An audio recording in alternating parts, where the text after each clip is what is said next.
The books of 1st and 2nd Samuel. They're two separate books in our modern Bibles, but that division is due simply to scroll length. It was originally written as one coherent story. We're just going to cover the book of 1st Samuel in this video. So after Israel was rescued from slavery in Egypt, they made a covenant with God at Mount Sinai and eventually came into the Promised Land. And there, Israel was supposed to be faithful to God and obey the covenant commands. Before the book of Samuel, Judges showed how Israel failed at that task big time. It was a period of moral chaos, and it showed Israel's need for wise, faithful leaders. The book of Samuel provides an answer to that need. The book of Samuel's story focuses on three main characters: the prophet Samuel, where the book gets its name, and then King Saul, and after that, King David. And all three of them transitioned Israel from a group of tribes ruled by judges into a unified kingdom ruled by King David in Jerusalem. And the book of Samuel has a fascinating design that weaves the story of these three characters together in four main parts. Samuel, he's the key leader and prophet in the first section of the book, but then he also plays a key role in the next section, which is Saul's story, and it's told in two movements: Saul's rise to power and then his failures. And the second part is about his downfall and his tragic death.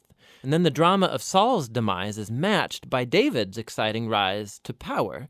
And then David's story is told in two movements. First, he rides the wave of his success, followed by his own tragic failure and the slow self-destruction of his family and then his kingdom. The book concludes with an epilogue that reflects back over the whole story. So let's dive in and see how this all unfolds. Part 1 picks up from the chaos of the book of Judges, and we're introduced to a touching story about a woman named Hannah.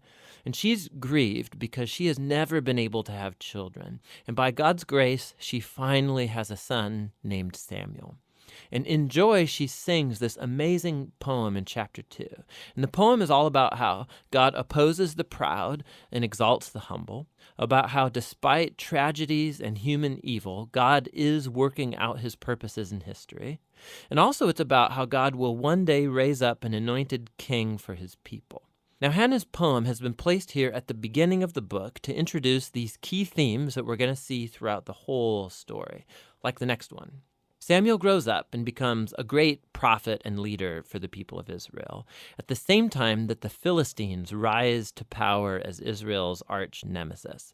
And in this crucial battle, the Israelites get arrogant, and instead of praying and asking God for help, they trot out the Ark of the Covenant as this kind of magic trophy that will automatically grant them victory in battle. And so because of their arrogant presumption, God allows Israel to lose the battle and the ark is stolen. So the Philistines, they take the ark and they place it in the temple of their god, Dagon. And then the God of Israel defeats the Philistines and the god Dagon without an army by sending plagues on the people. And then the Philistines don't want the ark anymore, obviously, and they send it back to Israel. And the point of this little story seems to be this: God is not Israel's trophy, and he opposes pride among the Philistines, but also among his own people. And so Israel needs to remain humble and obedient if they want to experience God's covenant blessing, which opens up into the next large section. The Israelites come to Samuel and they say, "Hey, we want a king like all the other nations have. Go find one for us." And so Samuel, he's kind of ticked off and he goes to consult with God. And God says, yes, their motives are all wrong, but if a king is what they want, give them one. And so we're introduced to the figure of Saul. Now, Saul is a tragic figure because he begins full of promise. He's tall, he's good looking, he's a perfect candidate for a king, but he has deep character flaws. He's dishonest, he lacks integrity, and he seems incapable of acknowledging his own mistakes. And so these flaws become his downfall. He wins some battles at the beginning, but his flaws run so deep, he eventually disqualifies himself by blatantly disobeying God's commands. And so the aging Samuel confronts Saul and Israel. He had warned the people that they would only benefit from a king who's humble and faithful to God. Otherwise, the kings of Israel will bring ruin. So he informs Saul that God is going to raise up a new king to replace him. And so Saul's downfall begins, as God at the same time is working behind the scenes to raise up that new king. It's an insignificant shepherd boy named David. He's the least likely candidate to be king, but the famous story of David and Goliath shows that God's choice of David is not based on his family status, but simply on his radical and humble trust in the God of Israel. And so this story embodies all of the themes of Hannah's poem. Proud Saul and Goliath are brought low, while humble David is exalted. From here, we watch Saul slowly descend into madness, while David rises to power. So David starts working for Saul as a general, and he's winning all of the battles, and he's also winning all of the fame. And so Saul gets jealous, and he starts chasing David around, hunting him, trying to kill him. David's done nothing wrong, and so David simply runs and waits in the wilderness. And here we see David's true character. He has multiple opportunities to kill Saul, but he doesn't.